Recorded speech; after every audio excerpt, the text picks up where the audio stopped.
Hello, everybody, and welcome to the Foreign Press Association's briefing with Ambassador John Bolton, who is speaking about anything that we want him to speak about, really, about the many subjects that are in the world. We are in the position of over-fulfilling the alleged Confucian curse about may you live in interesting times.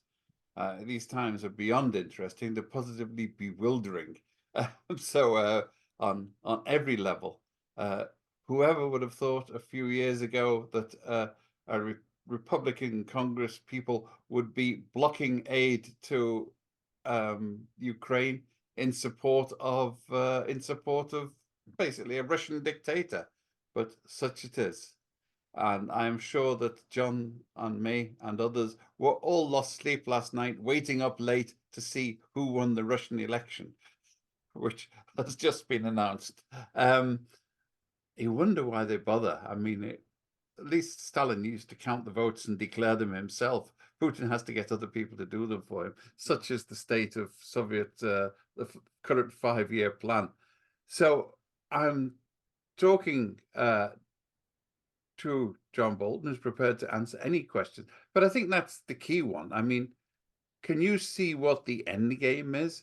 All the reports from the front suggest that the Ukrainians have actually taken, to some extent, big setbacks directly because of the Republican contingent in the Congress stopping aid going to them at a crucial time in the war. Do you see a way out of this? What is the way out? Well, I think there are several elements that are contributing to the gridlock in Congress, and especially among members of the Republican caucus in the House of Representatives. Uh, it may be hard for outside observers to grasp how this works together in American politics. That would be understandable. It's hard for many of us to understand how it is now working. But the aid to Ukraine has gotten caught up in a fight about our policy on the Mexican border, about how to contain illegal immigration and threats to national security, which the Republicans overwhelmingly, just as a separate issue on the issue of border security, think the Biden administration has done a bad job. But somehow it's gotten mixed in with not just aid to Ukraine, but aid to Taiwan, aid to Israel, both of which are quite popular. Under the theory that some in the House say Biden cares more about Ukraine's border with Russia than he cares about America's border with Mexico, which is a total non sequitur. I mean, I believe Biden's border policy is a failure, but that shouldn't prevent us from doing what we need to do to render assistance to Ukraine. Nonetheless, because it's now gotten the attention of Donald Trump, that's had a significant impact on the confusion in the House because he didn't want the border problem resolved, because he thought it would be better for his own political prospects to leave it unresolved. Now, none of this really has much to do with a geopolitical analysis of whether rebuffing Russia's aggression against Ukraine remains in American interest. In fact, I think even among Republicans in the House, which is more affected by Trump than the Senate is, I'd still say 75% of the Republicans would say yes, it's important to aid Ukraine. They would they would quarrel about the Biden administration's strategy in Ukraine, which is a fair criticism. He doesn't know what he's doing, and he really hasn't since the beginning. It's against basic Republican principles to throw money at a problem, whether it's foreign or domestic, without knowing what the end game is. But nonetheless, if this bill gets to the floor in the House, and I think it will receive overwhelming approval.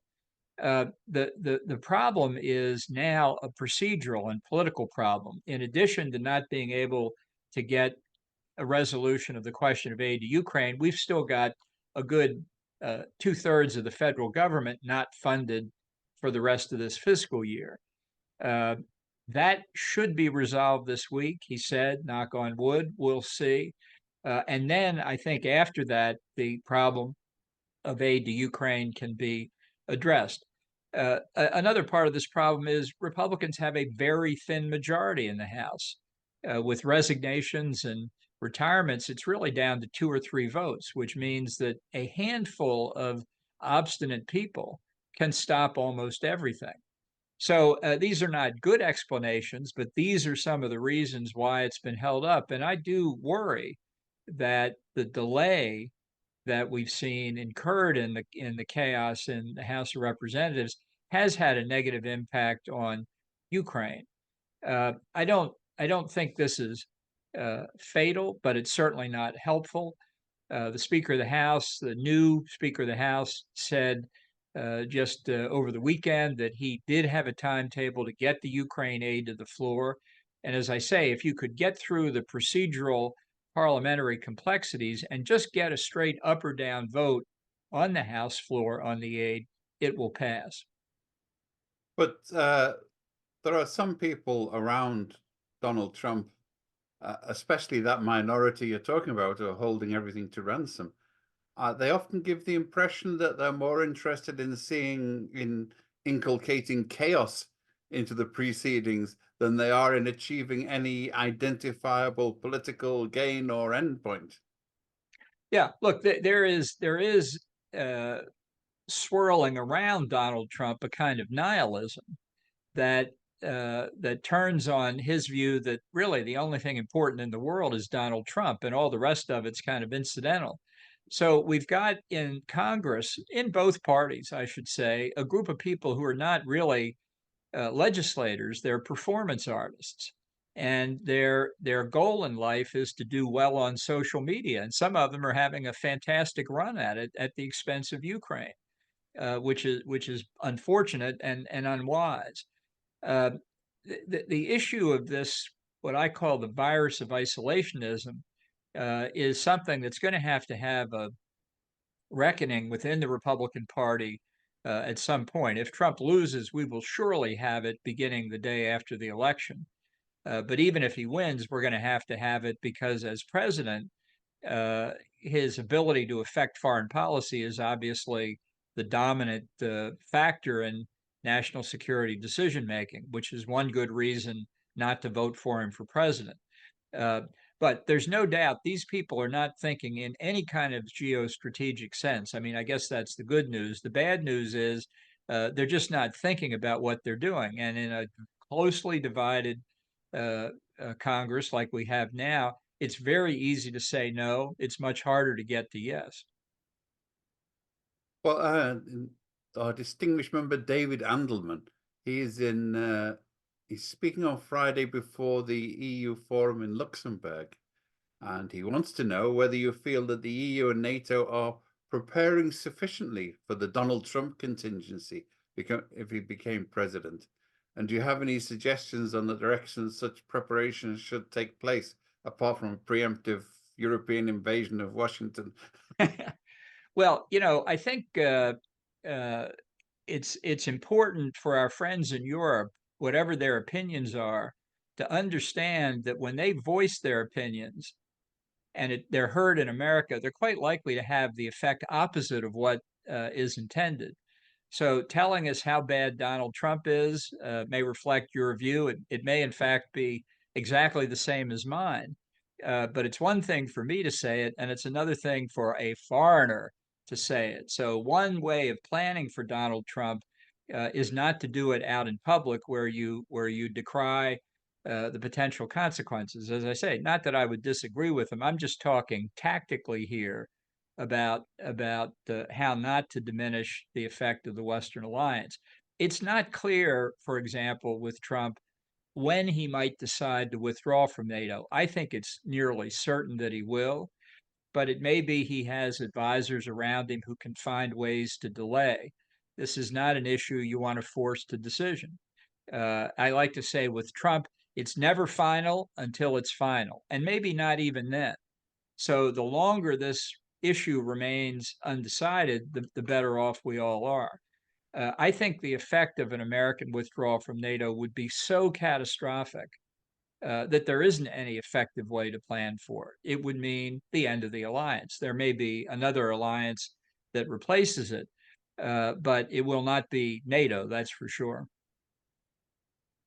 It's an interesting, you raised the point that foreign leaders' criticisms of US leaders can be counterproductive. There's a particular case where Bibi Netanyahu has been very trenchant in his criticisms of Joe Biden and previous presidents. And I'm wondering why you think that that sort of arrogance does not backsplash when Americans are going to say, excuse me, if our president offers him advice, then he better take it if he wants to keep taking our money.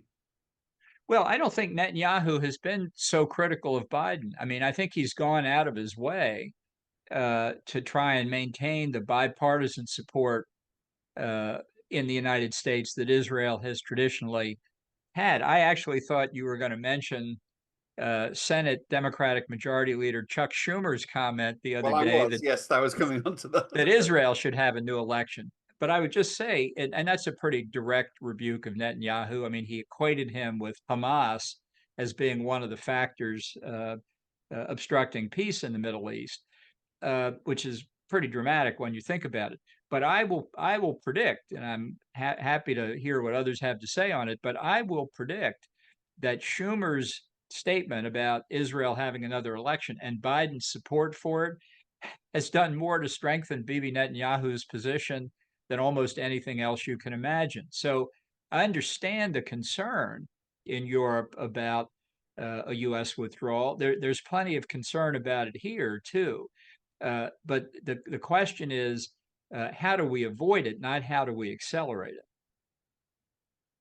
And well, of course, what we're trying to avoid, I say, is the Trump re-election. Just how, what can be done about that? It looks increasingly. I mean, a lot of people are looking at the two candidates and saying, "Yeah, there must be somebody else somewhere." Yeah, look, polls have shown 70% of the American voters do not want a rematch of 2020, and that's exactly what they're going to get.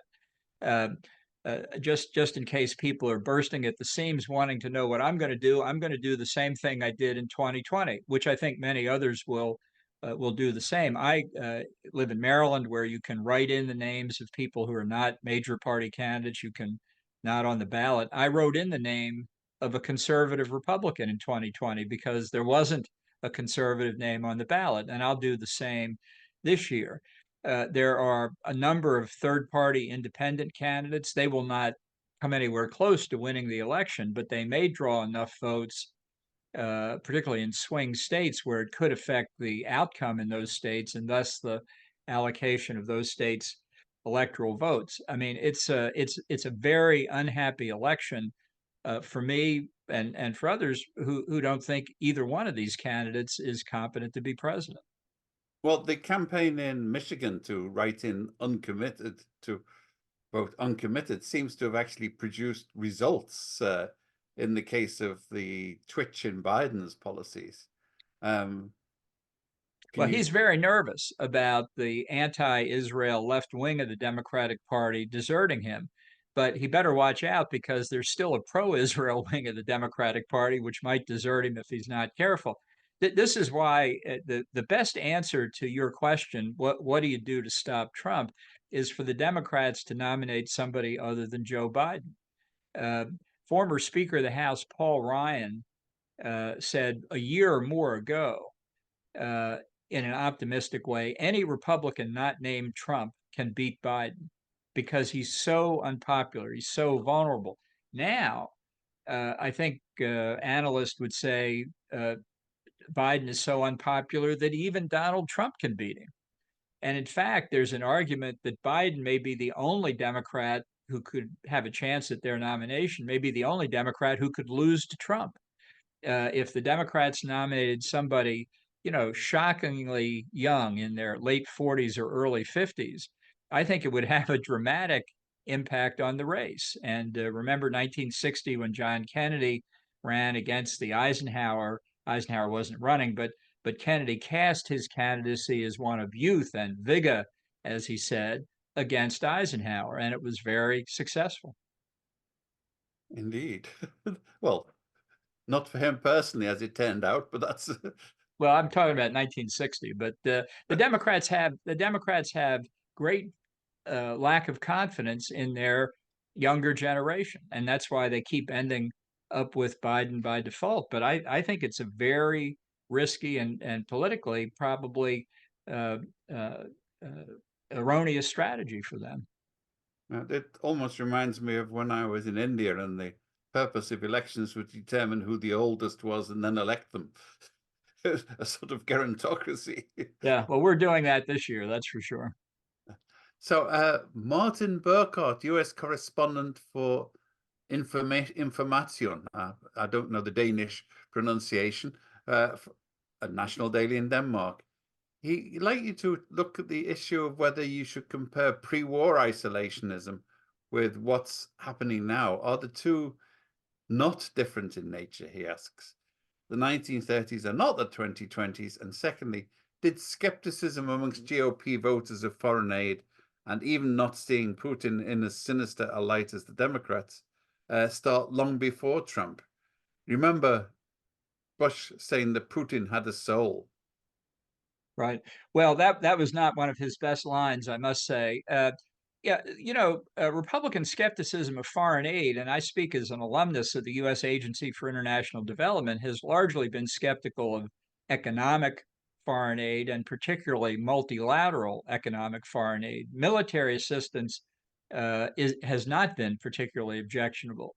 But what is reflected on the Ukraine question is, I think, it is related to the 1930 decade kind of isolationism, because it reflects the view that what happens out there in the wider world doesn't affect us, and that we don't need to care about uh, what happens if there's war in Eastern Europe. It's just not, in that view, something that affects us that directly.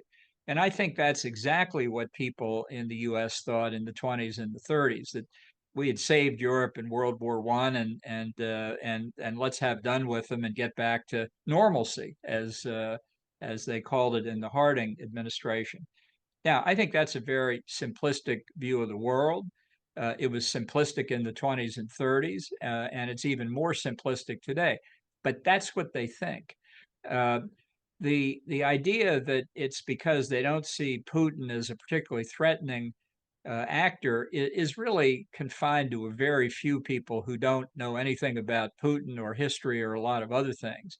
It's more a generalized feeling that people in Washington, the establishment, the deep state, if you want to call it that, care more about foreign affairs than they care about Americans. And that strain has always existed within the Republican Party, but it's been very, very limited in recent years until Trump unlocked it again. And that's what the fundamental problem is we're facing today. If Trump disappeared tomorrow and a responsible Republican got the nomination for this November, I think we'd be right back to Reaganite approach to foreign policy.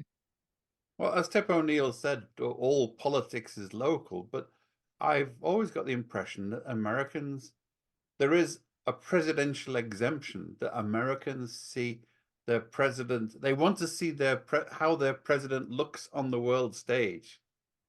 He Well, represents the country. So, if it's becoming apparent that people are contemptuous of the United States because its president is a bumbling bozo who appoints his relatives to all high positions, then that is surely going to splash back on the electorate eventually.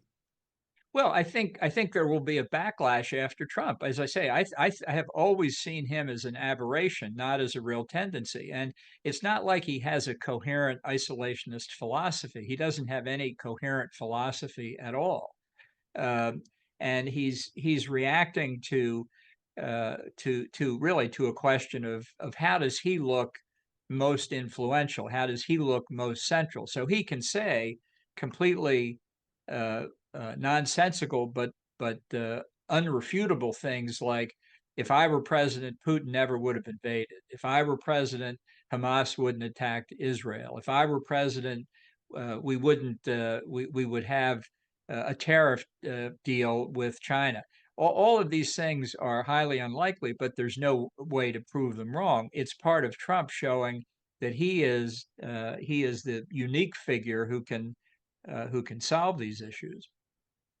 Well, the other issue that's come up from Robert Papper is nepotism, which has always been a problem in politics, but people forget that the nepotism comes from the Pope's quote nephews unquote being appointed to high positions around the Vatican, and we have the equivalent now with nieces and daughters-in-law and others being appointed to high positions in the RNC and other jobs up for sale around the world. Middle East peace negotiators, depending on your relatives. Is this going to sort of come unstuck for Trump in the short term? Can you run an administration by appointing related incompetents? Well, I think it was a mistake in the first term for Jared Kushner and Ivanka Trump to serve in the White House. I think they damaged themselves. I don't think they will serve if there's a second Trump term. I think putting his daughter-in-law at the Republican National Committee really is an embarrassment. It has nothing to do with the people involved, but it shows how few people out there Trump really trusts.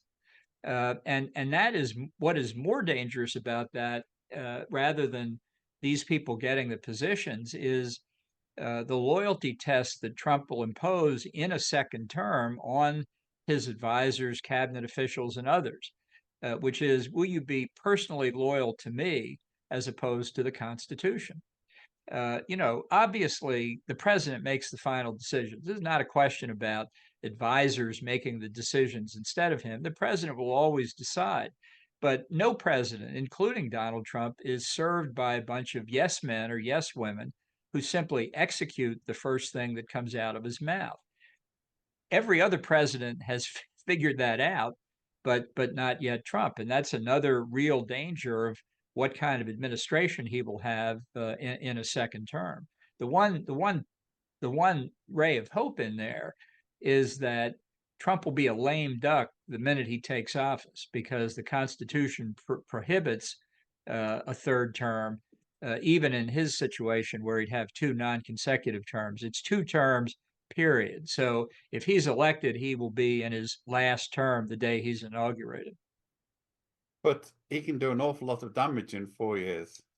That's true, but it will be a struggle, and I'm very worried about it. I've said before, and I do believe he caused damage in his first term, but it was largely repairable. And in fact, it is being repaired. Damage to the country, damage to the Republican Party. In a second term, some of the damage he could do would be irreparable, and it will be a long, difficult 4 years. But politics moves on. And just to give one example, senators elected this November will have 6-year terms, meaning their terms expire after Trump leaves the White House. So this class of senators will already have 1 foot in a post-Trump world. We have interesting build-up of questions. One of them, just to jump, because since you mentioned that many of the Republican know-nothings who are holding stuff up in on Ukraine, how are they? You mentioned their proclivity for social media. So, what are your views on TikTok? Is it a real issue, or is it something that's been, a quick electoral thing? Chinese involved, so it must be bad. No, I think it's a real thing, and I think the bipartisan committee on China in the House, which is one of the few functioning House committees, and one of the few where there's any real substantive bipartisanship, was united on this bill that passed the House, which I don't think goes far enough. I would simply ban TikTok in the United States, and there are 2 reasons for that. The first is it is a propaganda agent of the Chinese government. And it's no violation of the First Amendment for the United States to be able to say, we're not going to permit foreign governments, particularly totalitarian foreign governments, from trying to influence American public opinion. That's not guaranteed by the First Amendment. That would make the Constitution a suicide pact. as Justice Jackson once said. And if the Constitution is anything, it's not a suicide pact. Second, and actually even more dangerous, there are substantial reasons to believe, and I'll just stop there, but there are substantial reasons to believe that what TikTok is really doing is collecting data on the users, sending it back to China, where it is being aggregated into profiles, in effect, of TikTok's users. Now, you say, but there are 300 million people in America. That's true. I don't use TikTok, so that's one less they have. But the Chinese have spent decades hacking into information systems in the United States and removing data to get a better picture of both individuals and social dynamics in the United States. For example, it's now about almost 10 years ago, the Chinese, this is public information, the Chinese extracted all of the files of US government employees in the Office of Personnel Management. Now, you may say, what could be more boring than federal government personnel records? And the answer is what it tells you about the workforce of the federal government. In my case, for example, I've had more FBI investigations of me and my family so I could get security clearances and the like than I can. I mean, I've lost track of how many they are. Now, I've led a sufficiently boring life that my FBI files, I think, probably make for pretty uninteresting reading. But there are a lot of other people who have had much more fascinating lives, all of whose data is now in the hands of the Chinese Communist Party. So this, I don't know exactly what the Chinese project is, but this collection of information is something they've done throughout the days of the internet, and they used to do it before that. Xinhua, the so-called news agency in China, has been another agent of the Chinese state to vacuum up information around the world through its entire existence. So TikTok, to me, is just one example, although a very popular one in the United States and really around the world, that shows the covert Chinese efforts to gain information which could give them leverage against their adversaries. But haven't we left ourselves open to this by, how should I say, free trade in information? How do you stop the Chinese doing this if you allow Elon Musk and other millionaires and media moguls from doing the same thing? We have grown up to assume, or the society has grown up to assume, that there's untrammeled free enterprise in the information systems, and that the regulations there used to be for the FCA, for example, about fair comment, don't apply because they're limiting competition. Well, I'm a laissez-faire person in economics and a laissez-faire I'm appealing to that. Yes. laissez-faire person in speech. We don't censor the New York Times, as irritating as it can be sometimes, or any other print media.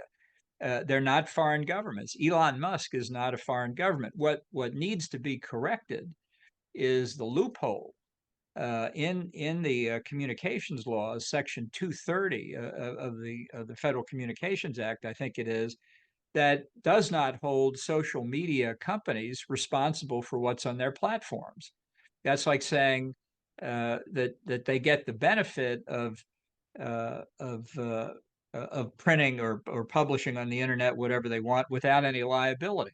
The New York Times, the Washington Post have that risk of liability for libel or slander or a variety of other things. And I think it's important to correct this defect by repealing Section 230. That won't solve all the problems, but I think it could have a significant impact, including because it diminishes the protected status of these internet platforms, reducing their overall influence. Well, in Britain, there's a sort of counterexample, is that Russian oligarchs with checkbooks and bent briefs, as they call them in London, lawyers can sue people into silence simply by the threat of litigation that they don't have the resources to combat. So where is the balance here between sort of regulating and ensuring responsibility for what's published and silencing them? Well, I believe in the free marketplace of ideas. Chinese Communist Party is not a free market player, and I think there's a real bright line distinction in prohibiting or limiting what foreign governments can do to us, as opposed to limiting our own citizens. Let's see. Stefano Vaccaro, U.S. Political correspondent for Ital Press, wants to know, should Europe immediately start building an alternative to NATO? Good luck. Look, this is part of the problem. I mean, it's Trump has played on NATO members. I was going to say European NATO members, but this applies to Canada too, who have failed over a 10-year period to meet the commitments they all made at Cardiff, Wales at the NATO summit then in 2014 to spend 2% of their GDP on defense expenditures. There were other commitments as well, but the 2% commitment is the one that's most important. Now, I and others, hundreds, probably thousands of American diplomats and military officials have argued for decades that the Europeans should spend more on defense constantly, and we failed to persuade them to do it. We were arguing to increase defense spending for a stronger NATO. Trump's arguing about the failure to meet the 2% commitment to undercut NATO. And he makes a point that many Americans are sympathetic with. Why should we subsidize a German welfare state when they won't spend 2% on defense? When Trump made this point at the NATO summit in Brussels in 2018, one prime minister of a European government that I will mercifully not name, please name names, said, look, we're trying to spend 2%, but our economy is growing so fast that we can't make it to 2%, which brought guffaws from the American delegation, because that's an argument was our economy is so robust we can't afford to defend it. These are the kinds of things that Europe could solve, maybe too late now, but could solve by just fulfilling the commitments that they made on spending. And why is the year 2014 significant? Because that was the year Russia first invaded Ukraine. And a lot of people in Europe, at least in the eastern parts of it, woke up and said, my God, war on the continent of Europe, not because of the disintegration of Yugoslavia, but because of an unprovoked attack by the Russians against Ukraine. And yet, even today, after 10 years, a lot of countries, including Germany, still haven't made it. Now, people will say, well, Germany's committed to doing it this year. Great, that's fantastic. How about 2025? And how about 2026? It would be nice if people reach their commitments, but I will tell you, my view is that the level of threats worldwide are such that the United States is going to have to go from its current level of about 3.5% of GDP on defense back to Reagan era levels between 5 and 6%, which means, friends in Europe, you're probably going to have to come up to about 4%. The Secretary of Defense in the United Kingdom, Grant Shapps, just said a day or two ago, Britain had to go to 3%. And he's right. And they're going to have to go higher. And so is everybody else. Well, they're going to have to do it better. They're going to have aircraft carriers with aircraft that fly. So, well, that would be nice too. Yeah. I mean, part of the problem in Germany is their ships don't sail, their planes don't fly, their tanks don't roll. So they're going to have to spend a lot just to get back to where they might have been otherwise. Skipping, tour d'horizon, I've always assumed that Moldova and Transnistria are the sort of cross between Schleswig-Holstein as a question and Sarajevo as a potential tinder. I did actually meet Alexander Lebed, the general who put the troops there to begin with, and he had nothing but contempt for them. But it was Russian, it was ours, so he moved the troops in. Is there any end point out of that, or is it going to be there like a fulminating blue fuse? Well, this is one of the frozen conflicts left over from the collapse of the Soviet Union, and I think neither Europe nor the United States over the last 30 years has paid adequate attention to it, and now Transnistria is a real potential problem. I've visited Moldova, which very few senior American officials have ever done, but I went there shortly before I resigned, unfortunately, in in August of 2019, because this issue of literally a Russian fifth column, small at the time, but in Transnistria, behind Ukraine's front lines today, is a problem not just for Moldova, but potentially for Ukraine as well. And we let the Russians get away with this, as we let them get away with seizing Abkhazia and South Ossetia in 2008, in Armenia, as we've allowed the frozen conflicts in Armenia and Azerbaijan to continue, as we've seen others in Central Asia. We did not adequately finish the breakup of the Soviet Union, and now it's coming back to haunt us. It certainly wasn't a supervised divorce. It was a Yeah, I mean, we had the opportunity, and maybe even the Europeans may have thought they had a better opportunity, but nobody carried through on it. no, people just move on to next parish. David Andelman says that all the states that are actually frontline to Russia have met the 2%. And his implied question is whether you could differentiate and tell those that have met the 2% that yes, they're covered by the guarantees of NATO, and tell the others, no, we're cutting you loose. Well, this is actually a suggestion made by a Trump advisor fairly recently, and I described this in a Wall Street Journal op-ed I wrote. So how exactly does this two-tiered NATO concept play out on the battlefield? Suppose the Russians invade Poland and we spring to their defense because they spend more than 2% on defense. But the Russians this time have their act together, as they have not in Ukraine, and they push us back, and we're being forced back toward the German border. And Germany hasn't paid 2%. So what's the American commander supposed to do? Call up his Russian counterpart and say, excuse me, we're about to hit the German border. You can do whatever the hell you want in Germany, but you have to let us leave because we're not going to defend Germany. We need to get over to the Netherlands or whatever country has the next bordering country is paid for 2%. And we're sorry about having to leave the Poles here, but we can't be forced back into Germany. So we're leaving. I mean, you can't logistically, operationally, command and control, you can't have a two-tier NATO. If you're in the Baltics, this is a very serious problem. If there's not if you don't have connectivity with the rest of NATO, and if you cut out Germany and other countries that are not doing 2%, it's a serious problem.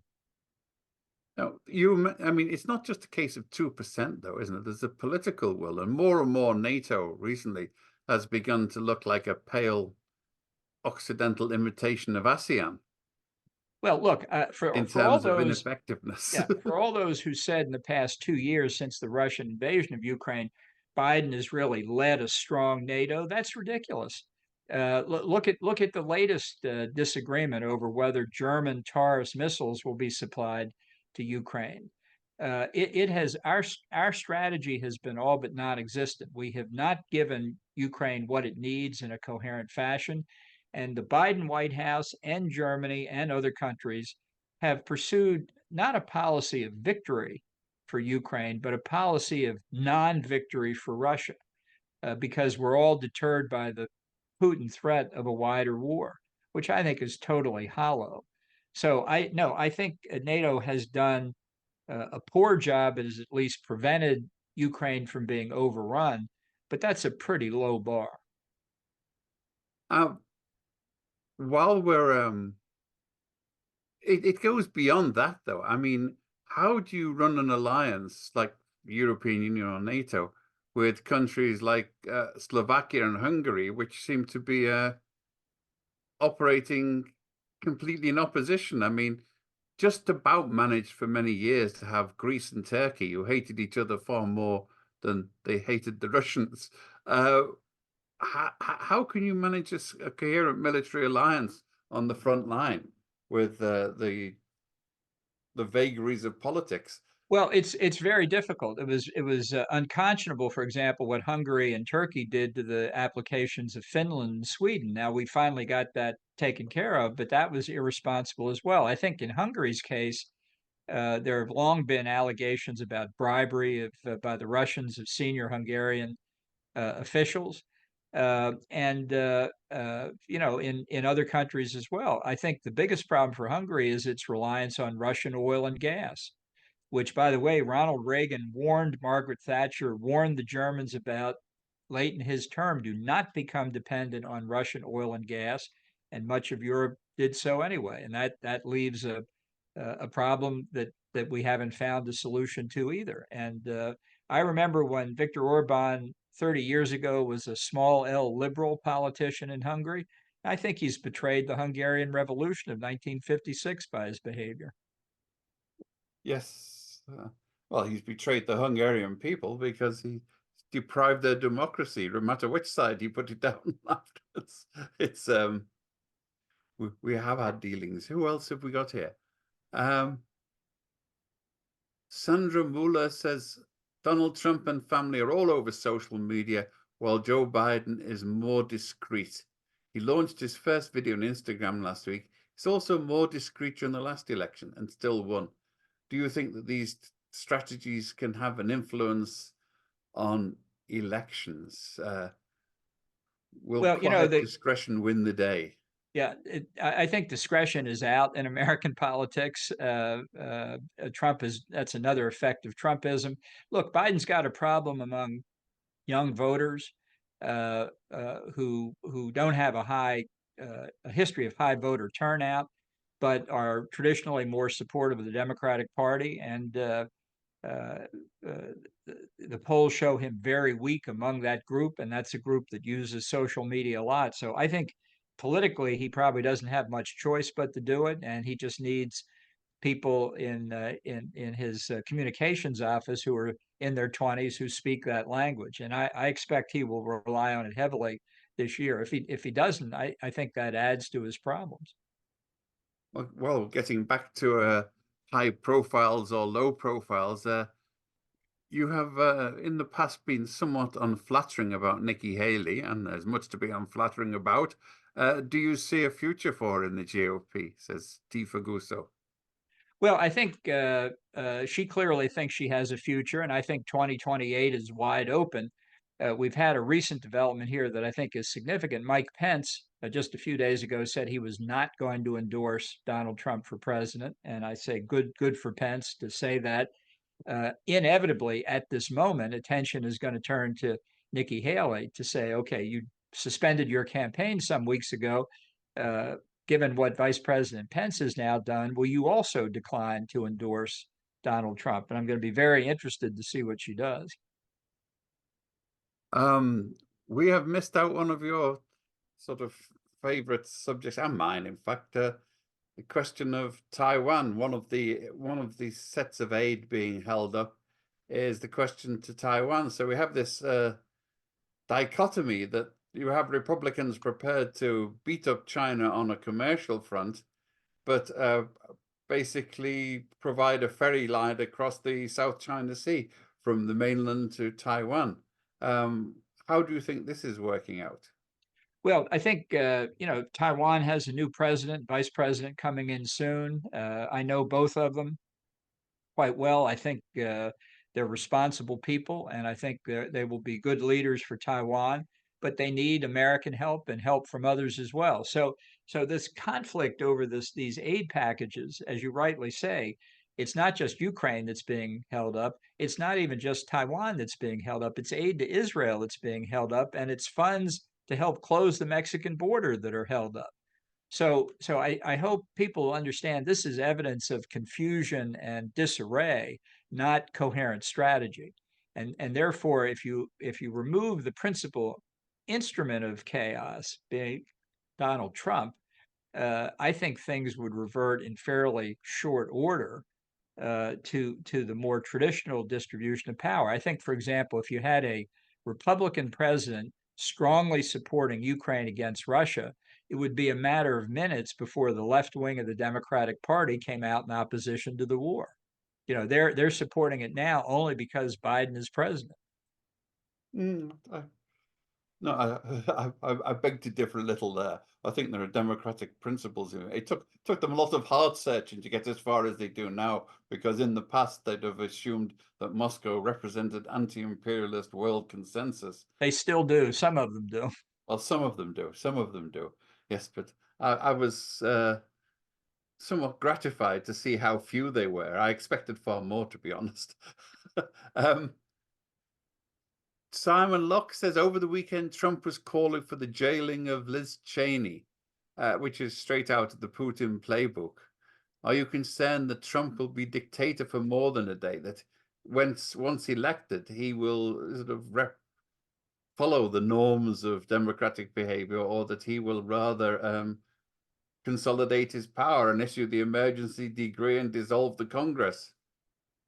Well, good luck with that. Fortunately, we have courts, but that are independent. I didn't catch the reference to Liz Cheney over the weekend. If your reporter knows where it was, the rally in Ohio or what, but no, I didn't see it. That's I think a real danger with Trump. He has said retribution will be one of the highest objectives in his second term. And I've written a new foreword to my book, which is out in paperback now, The Room Where It Happened, in case you don't remember the title.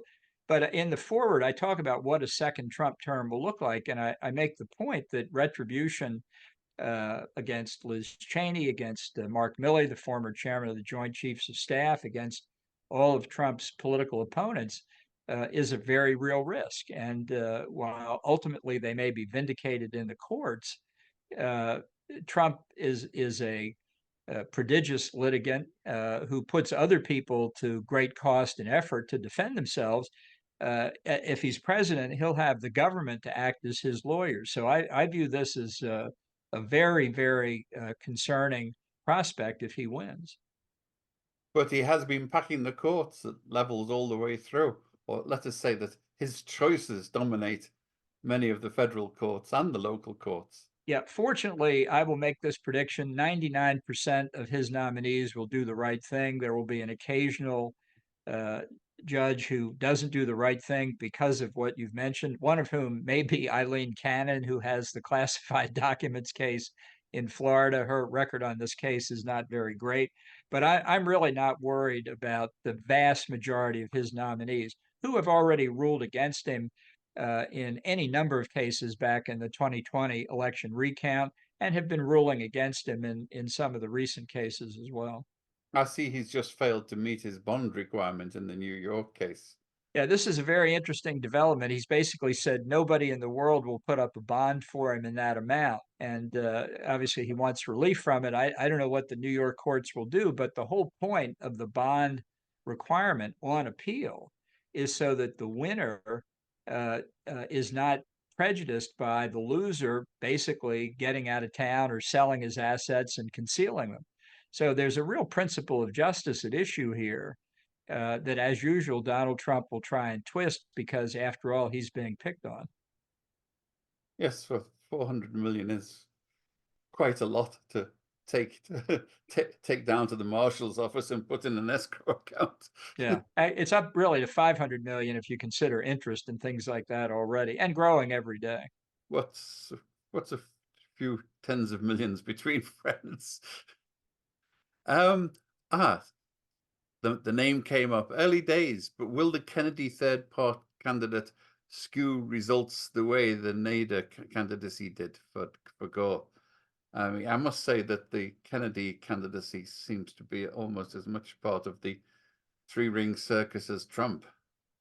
Well, I don't know the answer to the question. It's possible Kennedy is polling well. Obviously, he's got a famous last name.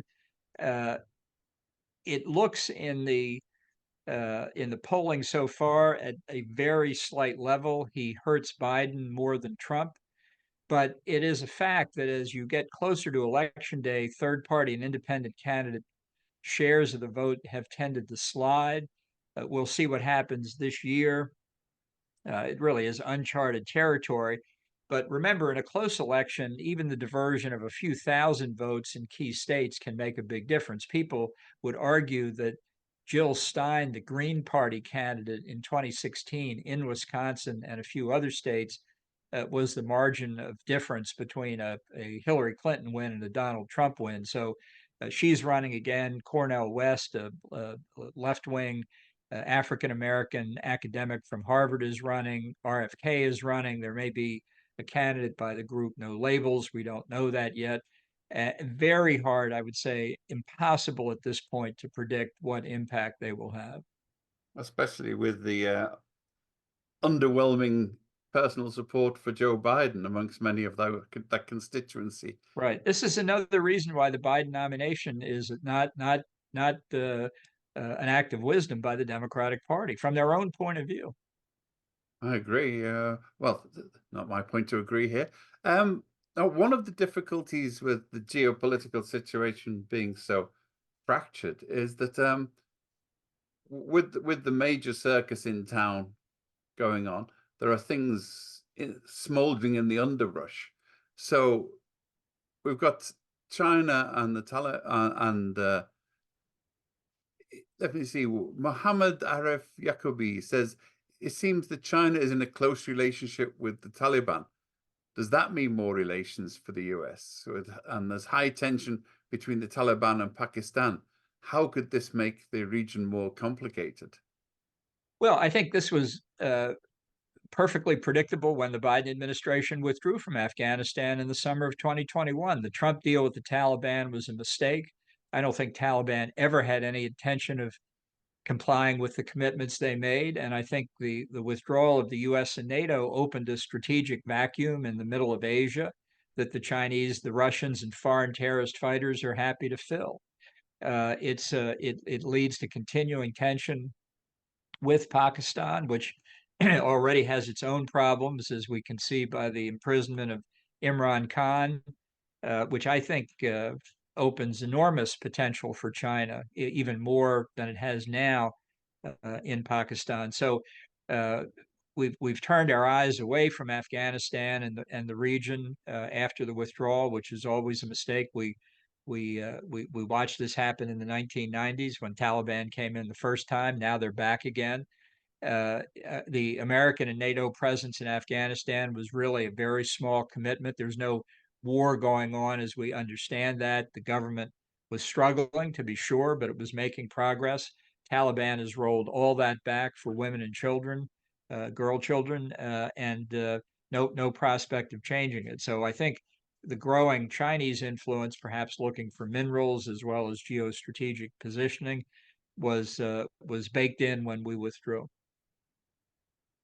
While we're in that region, I know it's one of your particular concerns has been Iran and the attention, what's happening in Gaza, what's happening in Yemen, what's happening in other places, mean that the noise about Iran has died down, that the so-called Abrahamic partners are cozying, if not cozying up, let's say being a lot less hostile to Iran as they work out which side the cards are stacked up on. So do you think there's a potential for on the other side of the Arabian Peninsula for trouble to come? Well, I think the Gulf Arab states are hedging because they think the United States policy under Biden is feckless, and there's a lot of merit to that view. I mean, I think Iran is really behind the conflict in Gaza, behind the Houthis' effort to close the Red Sea to international commercial traffic, behind Hezbollah's threats to northern Israel, behind the Shia militia attacks on American military and civilian installations in Syria and Iraq. This is not an Arab war against Israel we see in Gaza. It's an Iranian war against Israel using its terrorist proxies. And I think Iran is probably very surprised at the extent to which Israel has decimated Hamas's fighters in Gaza. There's still more to do, but I don't think the war is going entirely according to Iran's plan, and that's why I think its pursuit of nuclear weapons and its other support for terrorism around Europe, around the United States, also are receiving inadequate attention. Well, it doesn't exactly seem to be going to Netanyahu's plan either. I mean, we have a bunch of cat-chewing nomads on the end of the Gulf there, holding the world's commerce to ransom on the Red Sea. So it seems a very successful. And by the way, I happen to think the Houthis are quite motivated on their own without they're glad of Iranian support, but I'm not quite sure they need Iranian motivation. Well, none of them need motivation, but they need drones and cruise missiles and other weapons that Iran is all too happy to supply. I think this is what the Iranian Quds Force itself calls the ring of fire strategy around Israel. I don't think it's working out so well in this episode, but I'm sure that there's more to it. Okay, well, we're almost coming towards our time up. I've got to thank you very much. It's always a pleasure even to disagree with you, because at least we're disagreeing with people who know what they're disagreeing about. When we have next week, it's on your patch as well. Tinatin Japaradzadeh from the East-West Institute is coming to talk to us, about she stopped biting her nails about the Russian election and wants to talk about the aftermath. We've had Tinatin on before. Tinatin is Georgian, educated in Moscow, London, and the US, and is now with the East-West Institute and wrote a book about Stalin, which brings us two different periods of isolation. So looking forward to that. That's next Friday at 12 o'clock. Do come and book in. And once again, really grateful to Ambassador Bolton for coming in and sharing his forthright views with us, which, needless to say, the foreign press do not necessarily endorse everything that Ambassador Bolton has said. But we're always interested and intrigued because that's what the press should be about. But thank you very much, John, and hope to see My you pleasure. again soon. Good luck to all of you. Thanks a lot.